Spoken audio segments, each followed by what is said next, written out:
Hello mga kaibigan, mga kapatid. Mapagpalang araw ng linggo, unang linggo sa buwan ng Advento. Para sa atin na mga Kristiyano Katoliko, ang Advento ay isa sa mga pinakamahalagang pagdiriwang dahil dito ay inaalaala natin ang kapanganakan ng ating Panginoong Hesukristo na siyang ating tagapagligtas. At pangalawa, ito rin yung isang pagdiriwang na kung saan inihanda natin ang ating sarili sa ikalawang pagdating ng ating tagapagligtas na si Hesukristo. Kaya mas maganda na sa ating mga Katoliko ay mabigyan natin ng pag-unawa ang buong pagdiriwang ng Advento. Hindi lang ito ang usapin ng pagbibigay ng regalo, ang usapin ng paglalagay ng mga palamuti sa ating bahay, gaya ng mga Christmas lights, Christmas tree, mga parol, o kung ano-ano pa. Kundi itong mga paghahanda pisikal ay bahagi ng kabuuang paghahanda ng pagdiriwang sa buwan ng Advento. Kaya sana sa paghahandang ito ay huwag kalimutan yung paghahanda din ng ating sarili upang maging karapat-dapat at maging masaya tayo sa pagdiriwang ng kapanganakan ng ating Panginoong Hesus. Kung tayo ay lubhang nagdiriwang sa kapanganakan natin, mas lalo tayong mas magsaya at magalak sa pagdiriwang ng ating Panginoong Hesus na siyang ating tagapagligtas. Gusto ko lang bigyang diin yung mga maraming mga kuro-kuro at komento ng ating mga kapatid na mga anti-katoliko na walang ginawa kundi magsalita ng kung ano-ano na lang ang pumapasok sa kanilang isipan sa pagbabasa ng Biblia at pag-unawa kung ano yung mga binabasa nila. Halos lahat sila ay ganun yung kanilang mga tinutumbok. Una, yung papahayag nila na ang pagdiriwang ng Pasko ay isang paganong pagdiriwang. Pangalawa, na ang Katolikong pananampalataya ay isang paganong pananampalataya at itinatag ito ni Constantino. Halos lahat sila ganun-ganun ang mga prinsipyo. Nakakalungkot na minsan makita mo, di naman tayo uusig o sinasabi natin na wala silang alam, pero nakakalungkot na makita nyo kahit bata, kahit matanda, ano man ang estado, akala mo pag magsalita kung sinong dalubhasa sa kasaysayan ng pananampalataya, kung sinong dalubhasa sa kasaysayan ng pagsusulat ng aklat ng salita ng Diyos. Lahat ng mga argumento at mga punto de vista ay galing lang sa pansariling pag-unawa at posible narinig din nila ito sa kanilang pinuno, sa kanilang pastor at sa ibang mga kapatid natin sa sikta protestante. Ang dami-dami nilang umuusig sa simbahang Katoliko. Posible nainggit lang sila, posible nakita nila na hindi sila dumadami, kaya sinusubukan nila posible na mangsira at para marinig ito ng mga Katolikong hindi masyadong nakaunawa din ng kanilang pananampalataya bilang Katoliko at umanib sa kanilang pananampalataya. Alam nyo, kahit sabihin nila na wala sa salita, wala sa Biblia, wala sa ganito, no? Kasi yung focus ng kanilang pananampalataya at pag-aaral ay Biblia lang, no? Tinatawag natin na sola scriptura. Wala namang problema yan, pero yung tinatawag nating sola scriptura ay hindi ito lalong at lubos maunawaan kung hindi makita at pag-aralan ang buong konteksto kung paano lumitaw itong Bibliyang ito. Minsan sasabihin nila mga Katoliko angkin-angkin, no? Halos lahat nagsasabi sila daw galing daw sa Diyos. Oo nga, hindi naman ito usapin na hindi tayo naniniwala ng Biblia ay hindi galing sa Diyos. Pero tanong, saan ito nagsimula? Paano ito naging libro? No, kaya siguro ang hamon ko bago tayo magsalita ng kung ano-ano, mag-aaral tayo. No, pag-aralan natin. 'Di ba? Bago nga tayo magturo sa eskwelahan, kailangan mag-aral tayo ng pagiging guro, no? Siguro kung ang pagpapahayag ng salita ng Diyos, kung kailangan may license siguro na ibibigay ng PRC, nako. Pero hindi, nirerespeto natin yung mga pananaw. Pero yung pananaw na yan ay hindi sana maging dahilan upang sabihin mo na yung isang grupong naniniwala ng ganito ay mali ang kanilang paniniwala. May narinig ba kayong mga Katoliko na umuusig sa kanila? Hindi. Kung tayo man ay nagbibitaw ng mga salitang hindi maganda, ang ginagawa natin ay dumidepensa lang tayo sa ating pananampalataya. Mga kapatid, pangalawa, itong usapin ng banal na araw ng pagsamba. Totoo, makita natin sa Biblia na nakasulat na ang araw ng pamamahinga ay ang araw ng Sabato. Kaya nga sinatawag natin na remember to keep holy the Sabbath day, because the word Sabbath is galing from the Greek word Sabaton. Ibig sabihin, Sabado. Tama. Si Jesus ay pumapasok sa sinagoga Sabado. Ang mga alagad pumapasok at binibigyan nila ng halaga ang araw ng pamamahinga, ang araw ng Sabado. Bakit? Dahil sila ay mga Hudyo. Kaya huwag nating lituhin ang ating sarili. Nakasulat sa Biblia, tama. Dahil ang konteksto ng Biblia, ang lahat ng mga personalidad dyan, si Pablo, kung sino man dyan, mga Hudyo. Sila ay napasakop sa isang konteksto na ang umiiral na pananampalataya ay ang pananampalatayang Hudyo. Sana unawain natin yan. Kaya lang, tingnan natin sa mga Kristiyano. Tanungin natin ang ating sarili, ako ba ay Hudyo o ako ba ay Kristiyano? Si Kristo ba ay Kristiyano? Si Kristo ay Hudyo. Si Kristo ang naging pinuno, ang naging dahilan kung bakit lumitaw ang pananampalatayang Kristiyano. Kaya nga, yung salitang Kristiyano ay galing sa salitang ni Kristo, na ibig sabihin, tagasunod ni Kristo. Huwag nating lituhin. We will not make ourselves confused about that. No? Ang mga Hudyo, kung pilitin nila na ang araw ng pamamahinga ay araw ng Sabado, mauunawaan yan. Kasi bakit? Dahil Hudyo sila. Ikaw, bakit ka nagpapakilala na Kristiyano ka at pinipilit mo ang araw ng Sabado? Diba? Kaya simple lang ang ating tingnan. Kung Sabado at Hudyo ka, tama. Pero kung Kristiyano ka, dahil sa mga Kristiyano, ang pinakamahalagang araw ay ang araw ng Linggo. Bakit? Dahil sa Linggo, sa madaling araw, ay nabuhay ang ating Panginoong Hesus ng nilibing siya. Kaya kung titingnan yung buong pagdiriwang ng banal na misa, ito ay ang pagdiriwang ng muling pagkabuhay ng ating Panginoong Hesus. Gumagawa tayo ng mabuti dahil naniniwala tayo sa muling pagkabuhay.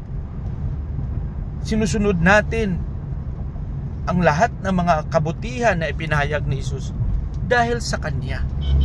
At ang pag-asa na gaya ni Hesus na siya ay muling nabuhay, tayo rin pagdating ng panahon ay muling mabuhay. Kaya wag nating sapilitan na sabihin na ang araw ng Sabado ang pinakamahalaga sa mundo ng mga Kristiyano. Kung titingnan natin, lahat ng araw ay mahalaga.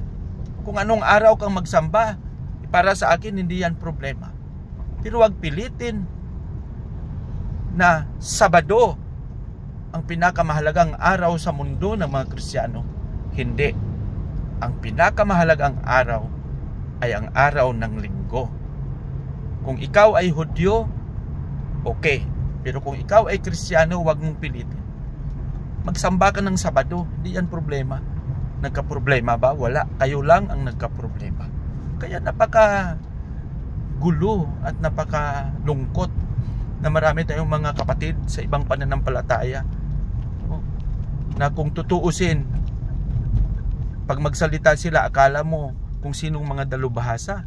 na mas marunong pa sila sa mga, alam nyo mga kapatid, may narinig ba tayong mga kapatid natin na nag-aral ng pagkadalubhasa, no? Ibig sabihin doktor, no? Doctor of scripture, no? Doctor in church history. Tingnan natin itong mga nagsasalita sa social media. Bato-bato sa langit. Mabuti na lang yung iba dyan siguro kung nakatapos ng kolehiyo. Pangit. Bago tayo paniwalaan sa mga sinasabi natin, ayusin natin yung kredibilidad ng ating pagkatao. Bago natin paniniwalaan, tingnan natin. Kaya nga tayo pag magsalita, if we are engaged in speaking celebration, pag magsalita tayo, binabasa yung academic preparation natin. Yung speaker natin ay graduate ng ganito, nag-aaral ng ganito.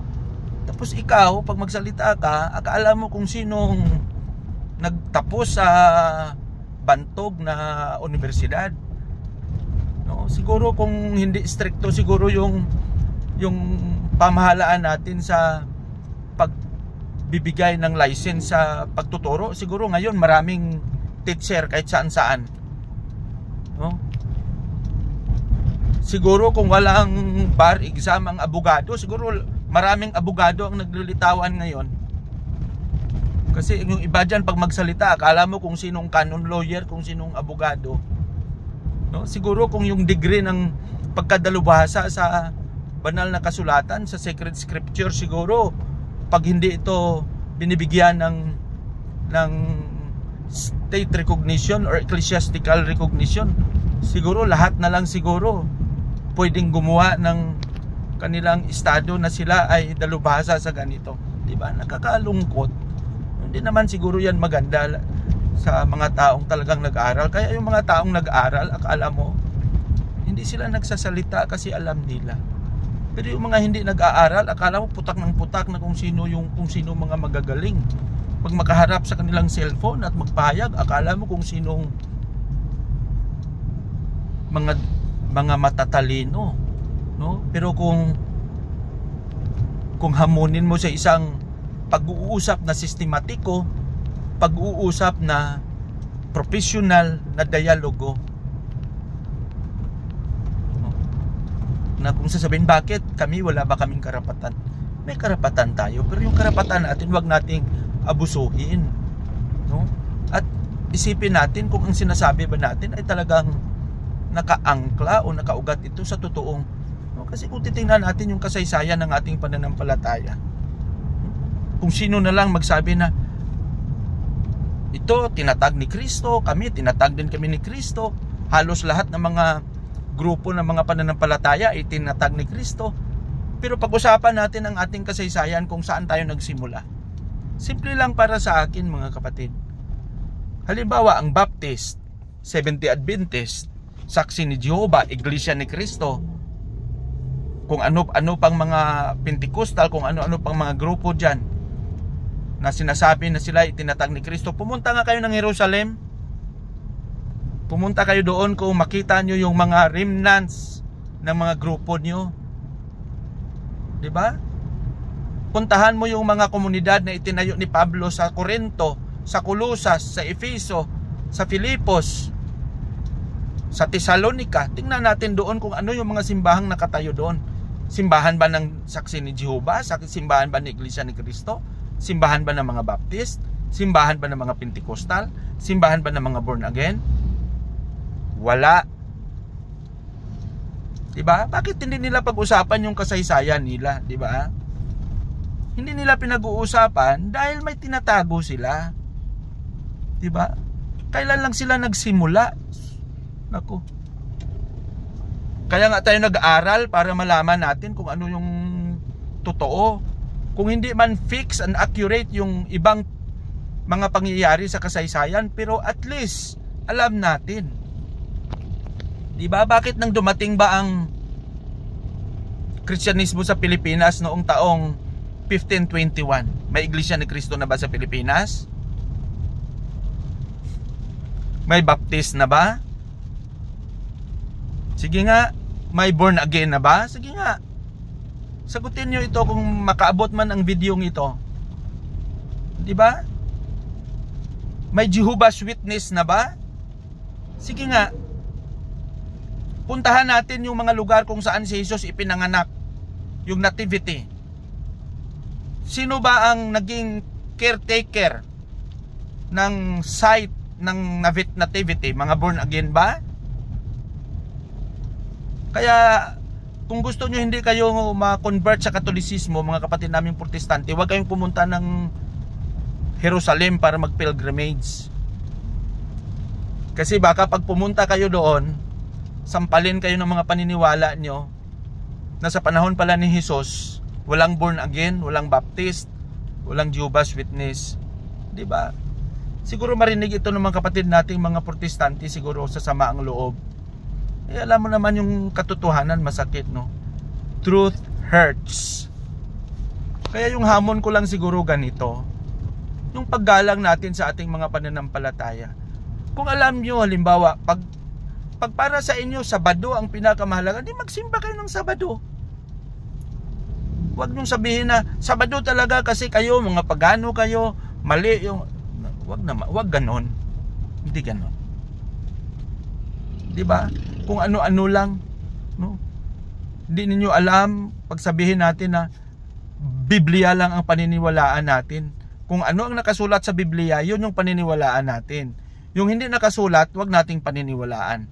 Yan yung mga panindigan ng mga kapatid natin, mga Protestante. Diba? Yung mga parang panglinlang or parang isang pilosopo na panindigan. Bakit? Yung pangalan mo wala naman sa Biblia, bakit ka naniwala sa pangalan mo? Sinabi ba ni Jesus na araw-araw magtutbrush kayo? Bakit ka nagtututbrush? Kaya baka babalik din sa inyo yung mga sinasabi niyo. Hindi lahat ng mga pangyayari ay nakasulat sa Biblia. No, alam niyo pag may meeting, bakit? Pag may sekretary sa meeting, sinusulat niya ba lahat? Diba sinusulat lang yung mga importante? Hindi lahat-lahat. Pero kung hindi nasulat, hindi ba ibig sabihin hindi nangyari yon? Kaya minsan sa meeting din natin yung ating kukuti. Hindi lang dahil itong narinig natin, ganyan. Tapos kung magsalita na, akala mo kung sinong magaling, kung sinong marunong. Pero sa totoo lang, wala din. Diba? So siguro para sa akin, ingat-ingat magsalita. Kung gusto yung matalinong baliktaktakan o pag-uusap, mag-invite kayo, no? Kung sino ba yung mga pinakamagaling nyo dyan sa Biblia, no? Para malaman kung sa Katoliko ba may, di ba? No? Kaya yung mga Katoliko hindi umiimik. Kasi bakit ka iimik? Yung mga prinsipyo, iimikan mo yan na parang sayang. Alam mo naman, di ba, pag may isang bata na nagsasalita kung ano-ano, pinapatulan ba siya ng matanda? Hindi. Kaya lang siguro sa akin, nagbigyan lang ako ng komento kasi parang hindi naman, sobra na. No? Kasi minsan may makita tayo dyan, isang matanda, bulag pa, pag magsalita, akala mo, no? Kung ano-ano na lang, may isang bata rin. No? Hindi naman ako nagmamayabang, pero alam nyo, marami akong kaibigang pastor. At alam ko kung paano nila nakuha yung kanilang mga titulo na naging pastor sila. Hindi naman lahat, pero marami sa mga pastor hindi nga nakatapos ng kolehiyo, hindi nga nakapagtapos ng high school. Kaya lang marunong lang sila magbasa, marunong lang sila magpahayag, may abilidad sila kung paano magsalita. Yun lang ang requirements. Di ba? Kung titingnan natin yung mga credential nyo, kayo nga, sige nga, subukan nyo nga pumasok na kayo ng serbisyo sa military. Kung ma-attain nyo yung rangkong kapitan or kung ano-ano dyan, tingnan natin yung inyong mga credential. Diba? Nakakalungkot kasi akala mo yung pagpapahayag tungkol kay Kristo, akala natin ganun lang kadali, kung sino lang. Yung ibang mga pilosopo pa dyan, sasabihin nila, yung mga alagad ni Jesus, yung mga disipulo, bakit nag-aaral ba sila? Hindi sila nag-aaral. Pero sa panahon nila yon. Tayo, hindi natin panahon yon. Kaya pag-aralan natin sila. Simple lang. Hindi nga sila nag-aaral, pero sa panahon nila yon. How can we understand their ministerial experiences at ang pagsunod nila kay Kristo kung hindi natin sila pag-aralan? Kaya kung hindi man tumpak na 100% accurate, kaya nga sa pag-aaral may mga instrumento tayong ginagamit, yung mga instrument sa research, no? May mga discussion tayo dyan, may mga kuro-kuro, kung ano-ano pang mga measurement ginagamit natin dyan. Then at the end sasabihin natin, therefore I conclude. Diba? Mga basic yan. You cannot give immediately a conclusion without na hindi dumaan sa isang proseso ng pag-aaral. Kaya siguro para sa akin, mga kapatid, mga kaibigan, lalong-lalo na sa mga Katoliko, maging matalino tayo. Huwag tayo padala sa putak ng mga kapatid natin na mga sikta protestante na kung ano-ano na lang sinasabi nila, no? Hindi sila naniniwala sa Pasko, pero tumatanggap sila ng 13 month, tumatanggap sila ng mga regalo. Yung iba dyan, simple-simple lang, nag-Christmas party rin. Hindi sinusuway nila yung pagdiriwang ng mga fiesta, pero pumupunta sila sa fiesta, may mga plastic pa sila pa nga ang nagti-take out. Diba? Nakakalungkot, no? Kung hindi pa makatao ang pananaw ng simbahang Katoliko, siguro sasabihin natin ang lahat ng mga hindi naniniwala sa Pasko ay hindi bigyan ng 13 month, walang bonus, walang Christmas break. Sige nga, diba? Siguro kaya minsan natutuwa na lang tayo, nakakatawa, pero nakakaawa rin sila, no? Kasi nalinlang sila sa isang paniniwala na bunga lang ng pag-iisip ng kanilang mga pinuno, ng mga katang isip, no? Sa kanila lang. Kaya sabi nila, para sa akin ito yung tingnan natin yung finality of understanding na Katoliko ka man o hindi, pareho yung pag-unawa. Maraming mga dalubhasa sa pag-aaral ng kasaysayan ng pananampalataya na hindi mga Katoliko, no? Na batid nila yung tamang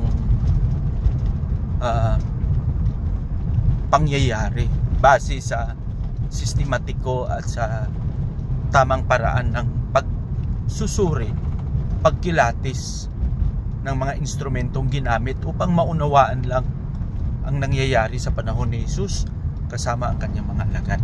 Kaya sana sa ating patuloy na pagpapahayag ng ating pananampalataya, maging masigasig tayo at mapalalim pa natin ang ating pag-unawa sa mga pangyayari sa paraan na kung paano si Jesus kumilos sa ating buhay, paano niya inalay ang kanyang sarili para lang sa ating kaligtasan.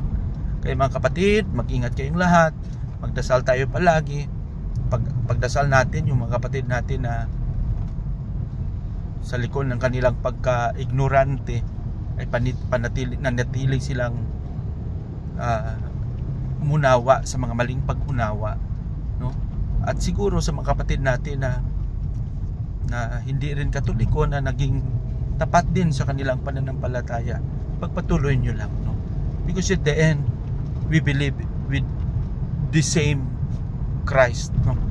Yung mission lang siguro natin ay kung paano tayo magtulungan, paano natin ipahayag at ipadama yung ating natutunan kay Kristo sa paraan ng paglilingkod sa mga kapatid nating nangangailangan. Kaya pagpalain tayong lahat ng Panginoon, mabuhay ang ating pananampalataya, mabuhay si Kristo, mabuhay tayong lahat na naniniwala sa Kanya. Bye-bye.